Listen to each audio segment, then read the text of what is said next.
नमस्ते छात्रों। आज हम एनसीईआरटी अध्याय 1 पदार्थ हमारे आसपास के सिद्धांत भाग 5 एनसीईआरटी अनुभाग 1.3.3 का अध्ययन करेंगे। ये अस्वीकरण है। तो यह स्लाइड आज के व्याख्यान के लिए शिक्षण उद्देश्यों का परिचय देती है। इस सत्र में शामिल होने के बाद आप सक्षम होंगे गैसीय पदार्थ की अवस्था और गैसों के गुणों को समझने में। तो एनसीईआरटी के अनुसार जिन विषयों को शामिल किया जाना है, सबसे पहले एनसीईआरटी अनुभाग 1.3.3 गैसीय अवस्था है। उसके बाद हम कुछ इन-टेक्स्ट प्रश्न 1, 2, 3 और 4 पर चर्चा करेंगे और अंत में हम आज के व्याख्यान का सारांश पर चर्चा करेंगे। तो यहाँ हम गतिविधि 1.11 पर चर्चा करेंगे, जो गैसों, तरल पदार्थों और ठोस पदार्थों की संपीड़नता के अवलोकन और तुलना के बारे में है। यह एक प्रयोग के लिए मंच तैयार करता है, जो हमें यह समझने में मदद करेगा कि पदार्थ की विभिन्न अवस्थाएं दबाव के प्रति कैसे प्रतिक्रिया करती हैं। तो अब हम देखते हैं प्रक्रिया। तो हमारी प्रक्रिया का पहला चरण ये है कि हम 3 100 ml की सिरिंज लें और उनके नोजल को रबर कॉर्क से बंद कर दें। यह सेटअप बहुत महत्वपूर्ण है क्योंकि यह हमें अलग-अलग पदार्थों की संपीड़नता का परीक्षण करने की अनुमति देगा, बिना उनके सिरिंज से बाहर निकले। अगला चरण यह है कि हमें सभी सिरिंज से पिस्टन निकालने होंगे। यह चरण अलग-अलग सामग्रियों से सिरिंज को भरने की तैयारी करने के लिए आवश्यक है, जो हम अगले चरणों में करेंगे। इस चरण में हम एक सिरिंज को खाली छोड़ देते हैं, जिसका मतलब है कि इसमें हवा होगी। हवा एक गैस है और यह हमें यह देखने में मदद करेगा कि द्रवों और ठोस पदार्थों की तुलना में गैसें संपीड़न के अधीन कैसे व्यवहार करती हैं। अब हम दूसरे सिरिंज को पानी से भरते हैं। पानी एक तरल पदार्थ है और ऐसा करके हम इसकी संपीड़नता की तुलना हवा और ठोस पदार्थ से कर पाएंगे, जिसका हम अगले में उपयोग करेंगे। अंत में हम तीसरी सिरिंज को चॉक के टुकड़ों से भरते हैं। चॉक एक ठोस है और यह हमारे सेटअप को पूरा करेगी, जिससे हम यह देख और तुलना कर सकेंगे कि ठोस, तरल और गैस दबाव के प्रति कैसे प्रतिक्रिया देते हैं। तो अब हम प्रक्रिया पे नजर डालते हैं। तो हम पिस्टन के ऊपर वैसलीन लगाकर शुरू करेंगे ताकि वे आसानी से गति कर सके। वैसलीन लगाने के बाद हम पिस्टन को वापस सिरिंज में डाल देंगे। यह हमारी गतिविधि के अगले चरणों के लिए सिरिंज को तैयार कर देगा। तो यहाँ पर एक चित्र दिखाया गया है, जिसमें सिरिंज के साथ सेटअप दिखाया गया है। यह दृश्य हमें यह समझने में मदद करेगा कि पिस्टन के डाले जाने के बाद सिरिंज कैसा दिखना चाहिए। तो आप ये चित्र देख सकते हो। ये हमारे पास है पिस्टन, ये हमारे पास है गैस और ये हमारे पास है रबर कॉर्क। अगले चरण में हम पिस्टन को दबाकर सिरिंज में मौजूद सामग्री को संपीड़ित करने का प्रयास करेंगे। यह क्रिया हमें यह देखने में सक्षम बनाएगी कि प्रत्येक पदार्थ की अवस्था को कितनी आसानी से संपीड़ित किया जा सकता है। अंत में देखें कि कौन सा पिस्टन आसानी से अंदर धकेला जा सकता है। यह अवलोकन हमें गैसों, तरल पदार्थों और ठोस पदार्थों की अपेक्षित संपीड़नशीलता निर्धारित करने में मदद करेगा। चलिए अब हम इस गतिविधि के अवलोकनों पर चर्चा करते हैं। इस अंश में हम देखते हैं कि एक गैस वाले सिरिंज में पिस्टन आसानी से चलता है और आयतन में काफी कमी आ जाती है। यहाँ हम देखते हैं कि पानी एक तरल पदार्थ वाले सिरिंज में पिस्टन के चलने में कठिनाई होती है और आयतन में केवल थोड़ी कमी आती है। अंत में हम देखते हैं कि चौक के टुकड़ों एक ठोस को शामिल करने वाले सिरिंज में पिस्टन लगभग नहीं चलता है और आयतन में प्रत्यक्ष रूप से कमी नहीं आती है। तो आइए अब हम देखते हैं हमारे पास क्या विशिष्ट परिणाम है। पहला परिणाम जो हम देखते हैं वह गैसों के बारे में है। गैसें अत्यधिक संपीड़नीय होती हैं क्योंकि उनके कण एक दूसरे से दूर होते हैं। इसका मतलब यह है कि जब दबाव लगाया जाता है तो कणों को आसानी से एक दूसरे के पास धकेला जा सकता है। अगला हमारे पास तरल पदार्थों के बारे में जानकारी है। तरल पदार्थ थोड़े संकुचित हो सकते हैं क्योंकि उनके कण गैसों की तुलना में एक दूसरे के करीब होते हैं, लेकिन उन्हें अभी भी थोड़ा दबाया जा सकता है। कल्पना करें कि एक बंद बोतल में पानी को संकुचित करने की कोशिश कर रहे हैं। यह ज्यादा संकुचित नहीं होता है। अंत में ठोस पदार्थ लगभग असंपीड़नीय होते हैं क्योंकि उनके कण एक दूसरे के साथ दृढ़ता से बंधे होते हैं। इसलिए जब हम किसी ठोस वस्तु जैसे चट्टान को दबाते हैं तो वह आसानी से अपना आकार नहीं बदलती। अब हम बात करेंगे गैसीय अवस्था के बारे में। तो अब हम गैसों के गुणों पर चर्चा करेंगे। तो हम देखते हैं कि गैसों का एक निश्चित आकार या आयतन नहीं होता। वे पूरी तरह से उस पात्र को भर देते हैं जिसमें वे होते हैं, उसका आकार और आयतन ग्रहण कर लेते हैं। यही कारण है कि जब हम इत्र की बोतल खोलते हैं तो सुगंध कमरे भर में फैल जाती है। हम जानते हैं कि गैसें अत्यधिक संपीड़न योग्य होती हैं। इसका मतलब यह है कि हमें गैस की बड़ी मात्रा को छोटे स्थानों में संग्रहित कर सकते हैं, जैसे गैस सिलेंडर में। यह गुण विभिन्न अनुप्रयोगों के लिए महत्वपूर्ण है और घरेलू उपयोग भी शामिल है। इस समय हमारे पास एलपीजी का एक उदाहरण है, द्रवित पेट्रोलियम गैस। इसका उपयोग घरेलू कुकिंग के लिए आमतौर पर किया जाता है। अब हमारे पास एक और उदाहरण है सीएनजी, जो संपीड़ित प्राकृतिक गैस है। इसका उपयोग वाहनों के लिए ईंधन के रूप में किया जाता है। अब हम बात करते हैं उच्च गतिज ऊर्जा के बारे में। तो गैस के कण अनियमित रूप से उच्च गति से गति करते हैं। यही कारण है कि गैसें उन पात्र को भर सकती हैं जिनमें वे होती हैं, क्योंकि कण लगातार गति में रहते हैं और उपलब्ध सभी स्थानों को भरने के लिए फैल जाते हैं। गैसों का एक और महत्वपूर्ण गुण जो है वो है दबाव। गैस के कण टकराव के कारण अपने पात्र की दीवारों पर दबाव डालते हैं। एक गुब्बारे की कल्पना करें। उसके अंदर की हवा लगातार गुब्बारों की दीवारों के खिलाफ धकेलती है, इसीलिए वह फूल जाता है।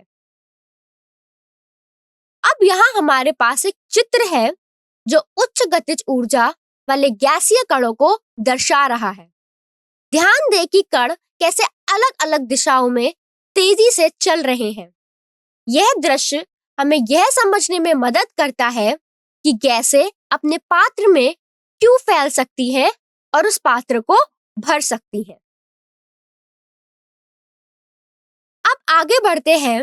अब देखते हैं कि पदार्थ की विभिन्न अवस्थाएं अपनी मुख्य विशेषताओं के आधार पर एक दूसरे से कैसे तुलना करती हैं।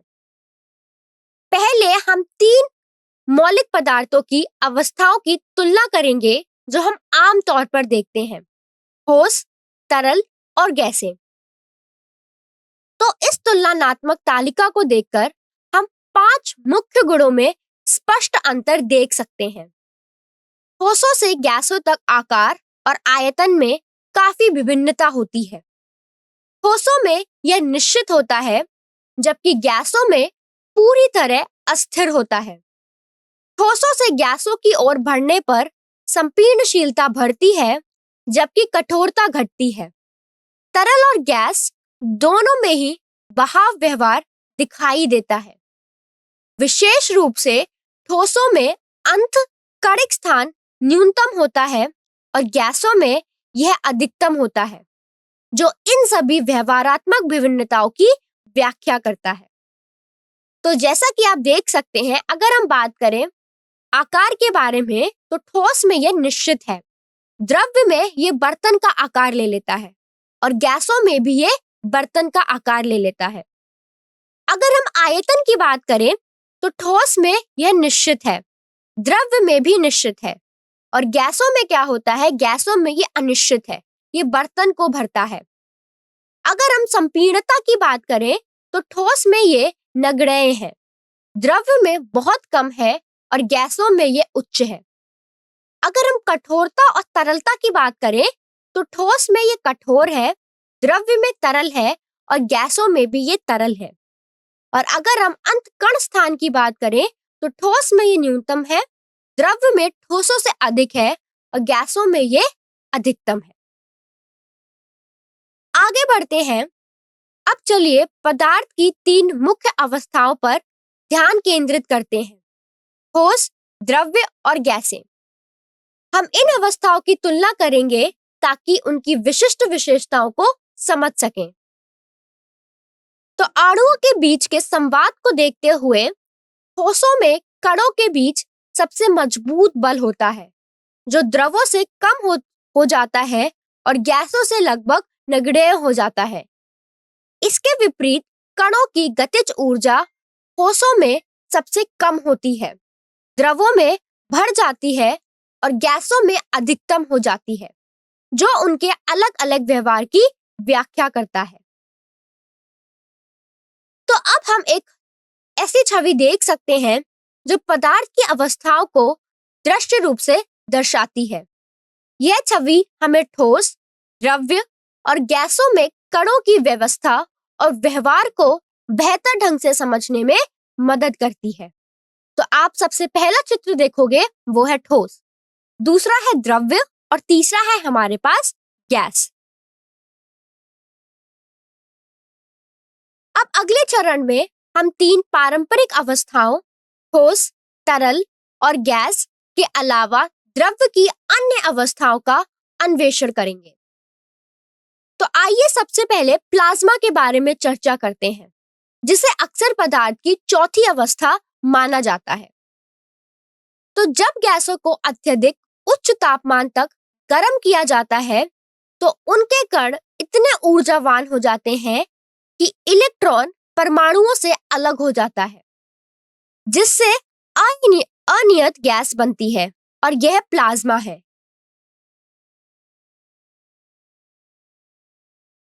अब हम अपने दैनिक जीवन में प्लाज्मा का सामना करते हैं। फ्लोरोसेंट ट्यूबें और नियॉन साइंस बल्ब में हम जो चमक देखते हैं, वह वास्तव में प्लाज्मा है, जो आयनित हीलियम या नियॉन गैस से बनता है। प्रकृति हमें प्लाज्मा के भव्य उदाहरण प्रदान करती है। सूर्य और तारों की अविश्वसनीय चमक उनके प्लाज्मा अवस्था के कारण होती है, जो उनके विशाल तापमान द्वारा बनाए रखी जाती है। अब चलिए एक और दिलचस्प पदार्थ की अवस्था, बोस-आइंस्टाइन कंडेंसेट या बीईसी को देखते हैं। तो बीईसी प्लाज्मा के विपरीत चरम को दर्शाता है। यह तब बनता है जब गैसों को तापमान के निकट शून्य तक ठंडा किया जाता है, जिससे पदार्थ की एक अद्वितीय अवस्था बनती है। यह अद्भुत अवस्था की सैद्धांतिक भविष्यवाणी भारतीय भौतिक शास्त्र सत्येंद्र नाथ बोस और एल्बर्ट आइंस्टाइन के सहयोगी कार्य के माध्यम से की गई थी। अब हम पाठ्यांश प्रश्न 1 की तरफ बढ़ते हैं, जो यह पूछता है, जिसे किसी पदार्थ के प्रति इकाई आयतन के द्रव्यमान के रूप में परिभाषित किया जाता है। कार्य घनत्व के बढ़ते क्रम में पदार्थों की सूची को व्यवस्थित करना है। दिए गए पदार्थ हैं वायु, चिमनियों से निकलने वाला धुआं, शहद, पानी, चौक, कपास और लोहा। तो इसका हल देखते हैं। तो अब हम घनत्व की एक संक्षिप्त व्याख्या देखते हैं। घनत्व किसी पदार्थ का द्रव्यमान है जो उसके आयतन से विभाजित किया जाता है। यह अवधारणा हमें यह समझने में मदद करती है कि किसी पदार्थ में कण कितने सघन या फैले हुए हैं। तो चलिए देखते हैं कि ये पदार्थ एक दूसरे से कैसे तुलना करते हैं। हम उन्हें सबसे कम घनत्व वाले से लेकर सबसे अधिक घनत्व वाले तक व्यवस्थित करेंगे, जिससे हमें यह पता चलेगा कि उनके कण कैसे बंद हैं। तो यहाँ हमारी पूरी व्यवस्था है, जो सबसे कम घनत्व वाली हवा से शुरू होती है और सबसे अधिक घनत्व वाले लोहे तक बढ़ती है। तो सबसे कम घनत्व है वायु, फिर है चिमनियों से निकलने वाला धुआं, फिर है कपास, फिर जल, शहद, चौक और सबसे अधिक घनत्व वाला है लोहा।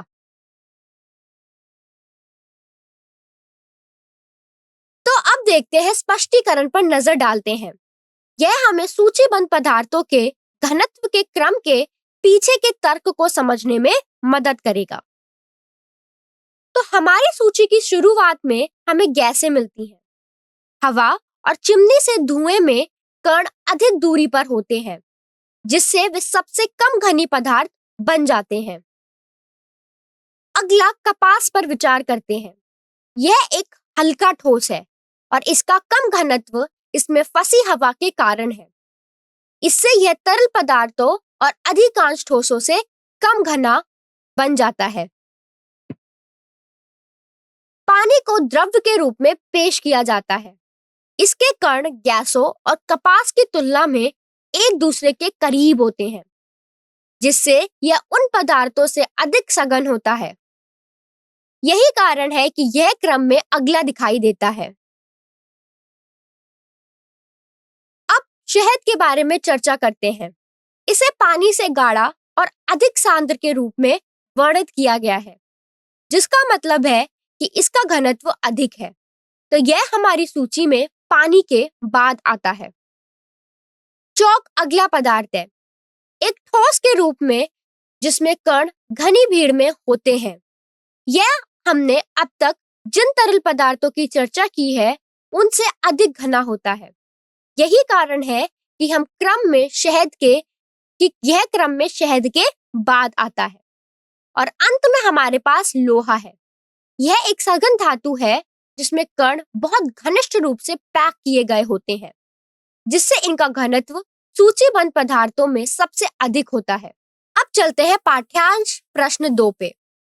तो यह प्रश्न पदार्थ की अवस्थाओं के बीच मौलिक अंतरों के बारे में पूछता है और छात्रों को इन अंतरों की पहचान करने और सारणीबद्ध करने की आवश्यकता होती है। यह कठोरता, संपीड़नता, तरलता और अन्य जैसे पदार्थ की अवस्थाओं से संबंधित विभिन्न गुणों पर टिप्पणी के लिए भी पूछता है। तो चलिए अब हम हल पे चर्चा करते हैं। तो अब हम हल के भाग क से शुरू करते हैं, जो पदार्थ की अवस्थाओं के गुणों में अंतर के बारे में है। तो आकृति और आयतन की दृष्टि से देखें तो हम ये कह सकते हैं कि ठोस पदार्थों की निश्चित आकृति और आयतन होता है, जबकि द्रव्य अपने बर्तन की आकृति ले लेते हैं, लेकिन उनका आयतन निश्चित होता है। गैसों में ना तो निश्चित आकृति होती है और ना ही निश्चित आयतन। कणों की व्यवस्था की बात करें तो ठोसों में कण एक निश्चित स्थान पर सटे सटे रहते हैं। द्रवों में कण एक दूसरे के पास तो रहते हैं लेकिन गतिशील होते हैं, और गैसों में कण एक दूसरे से दूर दूर तक रहते हैं और उनकी गति अनियमित होती है। संपीड़न और प्रभाव जैसे भौतिक गुणों के संदर्भ में ठोस कठोर और अप्रवाही होते हैं। द्रव्य प्रभावित हो सकते हैं लेकिन केवल थोड़ा सा संपीड़ित होते हैं, जबकि गैसें स्वतंत्र रूप से प्रभावित होती हैं और अत्यधिक संपीड़ित होती हैं। अंत में घनत्व और गतिज ऊर्जा में अवस्थाओं के बीच एक प्रतिलोम संबंध होता है। ठोसों का घनत्व सबसे अधिक होता है लेकिन गतिज ऊर्जा सबसे कम, और गैसों का घनत्व सबसे कम होता है लेकिन गतिज ऊर्जा सबसे अधिक होती है। तो अगर आप बात करते हैं आकार के बारे में, तो ठोस का होता है निश्चित, द्रव्य का कोई निश्चित आकार नहीं, पात्र का आकार लेता है, और वैसे ही गैसों में भी कोई निश्चित आकार नहीं, ये भी पात्र का आकार लेती है। अगर आयतन की बात करें तो ठोस में निश्चित है, द्रव्य में भी निश्चित है, और गैसों में कोई निश्चित आयतन नहीं है। अगर हम कणों की व्यवस्था की बात करें तो ठोस में कसकर बंधे, स्थिर और व्यवस्थित है। द्रव्य में निकट पर एक दूसरे के आगे बढ़ सकते हैं, और गैस में ये दूर दूर स्वतंत्र रूप से गति करते हैं। अब हम कणों की गति के बारे में देखते हैं तो ठोस में ये अपने स्थान पर करते हैं, द्रव्य में एक दूसरे से आगे बढ़ते हैं, और गैस में स्वतंत्र रूप से गति करते हैं। अब अगर हम संपीड़ितता की बात करते हैं तो ठोस में ये दृढ़ और असंपीड़नीय होता है, द्रव्य में ये थोड़ा संपीड़नीय होता है, और गैस में ये अत्यधिक संपीड़नीय होता है। अगर हम प्रवाह की बात करते हैं तो ठोस प्रभावित नहीं होते, अप्रवाही हैं। द्रव्य प्रभावित हो सकते हैं तो ये प्रभावी हैं, और गैस प्रभावित हो सकते हैं तो ये भी प्रवाही है। अब अगर हम घनत्व की बात करते हैं तो ठोस में उच्च है, द्रव्य में मध्यम है, और गैस में निम्न है। अगर हम गतिज ऊर्जा की बात करते हैं तो ठोस में ये निम्न है, द्रव्य में मध्यम है, और गैस में क्या है, ये उच्च है। अब हम प्रश्न के भाग ख पर चर्चा करते हैं। तो हम देखेंगे कि दृढ़ता, संपीड़ितता और अन्य विशेषताएं पदार्थ की अवस्थाओं में कैसे भिन्न होती हैं। तो दृढ़ता शब्द का परिचय दिया जाता है। यह उन मुख्य गुणों में से एक है जिनके बारे में हम चर्चा करेंगे। दृढ़ता का अर्थ है कि कोई पदार्थ कितना दृढ़ या कठोर है, और हम यह जानेंगे कि ठोस, द्रव्य और गैसों में यह गुण कैसे भिन्न होता है। तो यहाँ हम ये सीखते हैं कि ठोस पदार्थ अपने कणों के निश्चित स्थान पर होने के कारण कठोर होते हैं। इसका मतलब यह है कि कण स्वतंत्र रूप से इधर उधर नहीं घूम सकते, जिसके कारण ठोस पदार्थों को निश्चित आकार और संरचना मिलती है। अब हम देखते हैं कि तरल पदार्थ और गैसें कठोरता से वंचित होती हैं। इसका मतलब है कि उनके कण स्थान पर स्थिर नहीं होते, जिससे उनके बहने और उनके पात्र के आकार को ग्रहण करने की अनुमति मिलती है। अब हम संपीड़न क्षमता को देखते हैं तो हमें स्पष्ट अंतर दिखाई देते हैं। गैसें कणों के बीच रिक्त स्थान के कारण अत्यधिक संपीड़नीय होती हैं। द्रव्य थोड़ी संपीड़नशीलता दिखाते हैं क्योंकि कण एक दूसरे के करीब होते हैं। ठोस पदार्थ जिनके कण घनी भरे होते हैं वे लगभग असंपीड़नीय होते हैं। अब हम द्रव्यता के गुण के बारे में चर्चा करेंगे। यह एक महत्वपूर्ण विशेषता है जो द्रवों और गैसों को ठोस पदार्थों से अलग करती है। तो इस बिंदु पर हम देखते हैं कि तरल पदार्थ और गैसें बह सकती हैं, जिसका मतलब है कि उनमें तरलता होती है। यही कारण है कि पानी उड़ेला जा सकता है और हवा चारों ओर घूम सकती है। ठोस पदार्थ प्रभावित नहीं होते हैं और इसीलिए उनमें तरलता की कमी होती है। यही कारण है कि एक चट्टान या लकड़ी का टुकड़ा अपना आकार बनाए रखता है और द्रव की तरह फैलता नहीं है। अगला चलिए विचार करते हैं कि जब हम एक गैस कंटेनर में पदार्थ रखते हैं तो क्या होता है।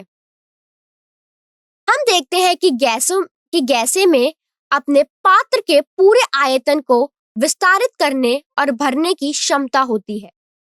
यही कारण है कि जब हम इत्र की बोतल खोलते हैं तो सुगंध कमरे भर में फैल जाती है।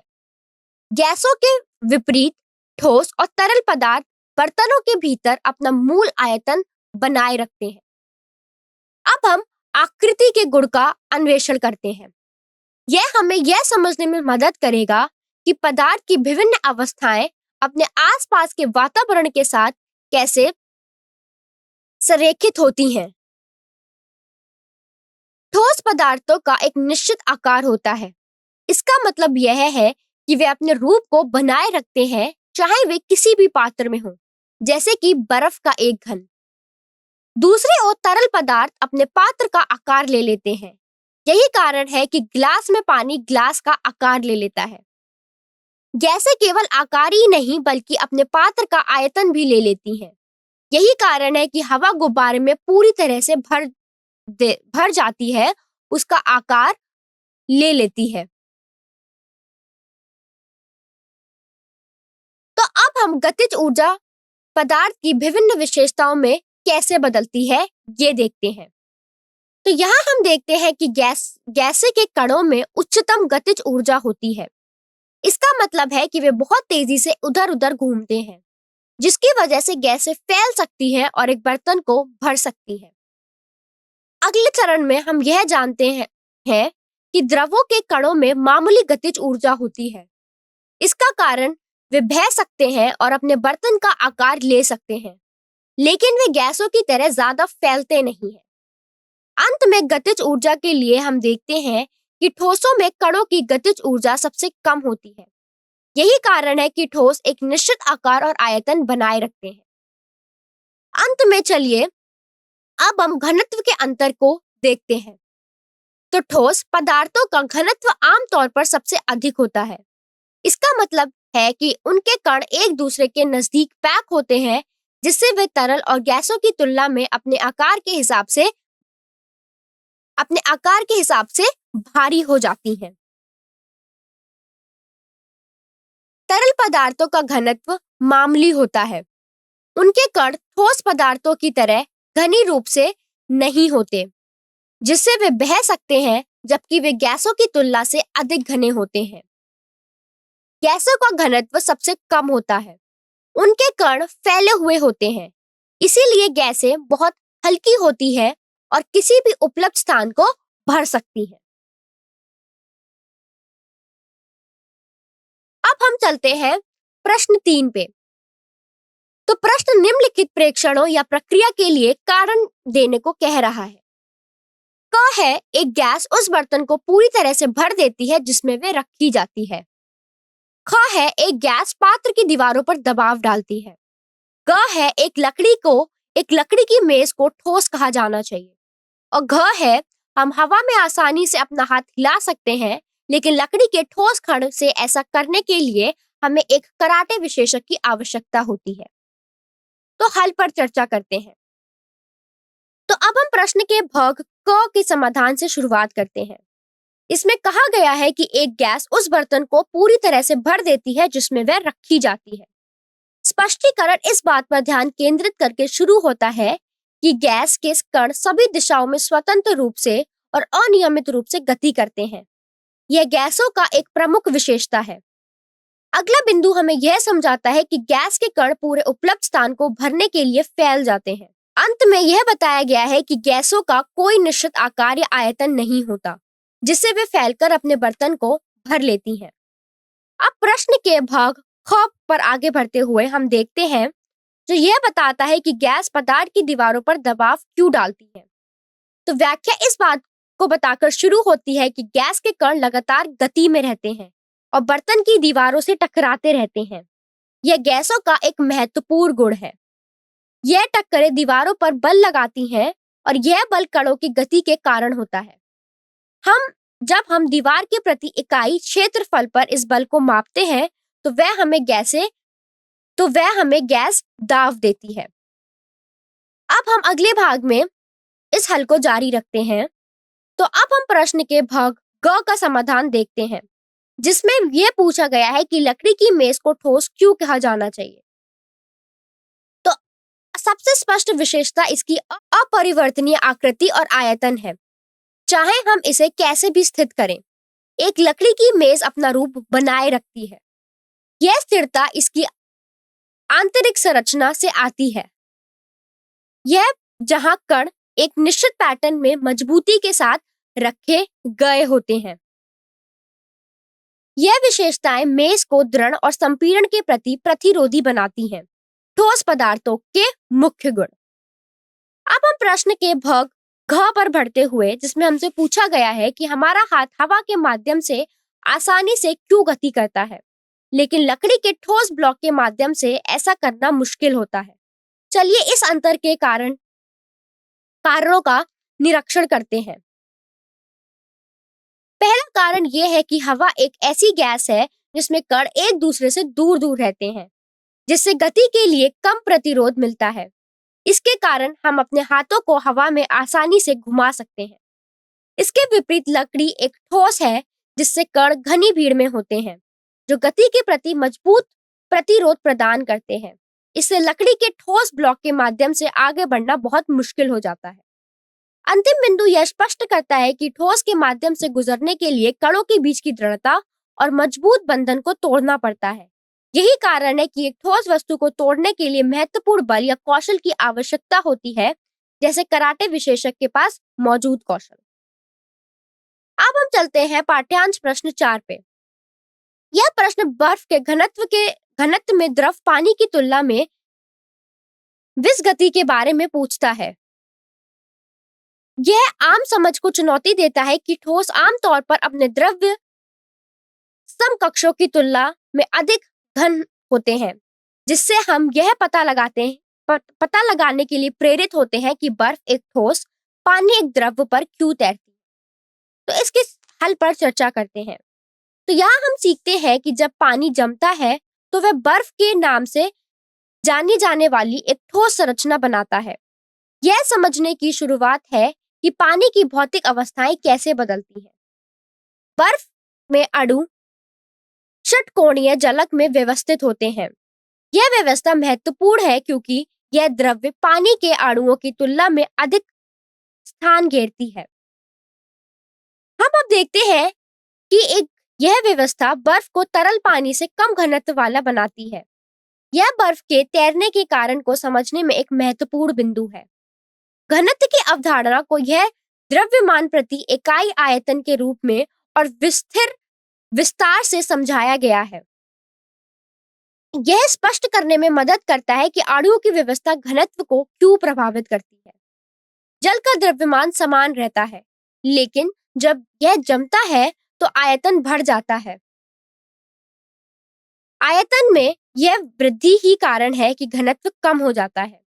हम जानते हैं कि कम घनत्व का मतलब यह है कि बर्फ द्रव्य पानी की तुलना के प्रति इकाई आयतन के हिसाब से कम भारी होती है। इसी कारण बर्फ पानी पर तैर सकती है। अंत में यह कहा गया है कि बर्फ पानी की तुलना में कम घनी होने के कारण वह अधिक घने पानी पर तैरती है। यह निष्कर्ष पिछले सभी भागों के लिए कहे गए सभी बिंदुओं को एक साथ जोड़ता है। तो अब हम सारांश पर देखते हैं। तो सबसे पहले हमने देखा गैसों के बारे में, जो ठोस और तरल पदार्थों की तुलना में अत्यधिक संपीड़ित होती हैं।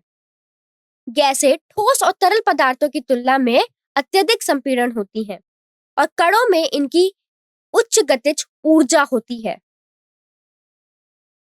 इसका मतलब यह है कि वे बहुत तेजी से इधर-उधर घूमते रहते हैं, जिससे गैसों की संपीड़ितता और अन्य गुणों में योगदान मिलता है। फिर हम बात करते हैं गैस के गुणधर्म के बारे में। तो अब अगर हम बात करते हैं आकार, तो गैसों में ये पात्र का आकार लेते हैं। कणों के बीच न्यूनतम आकर्षण बल होता है।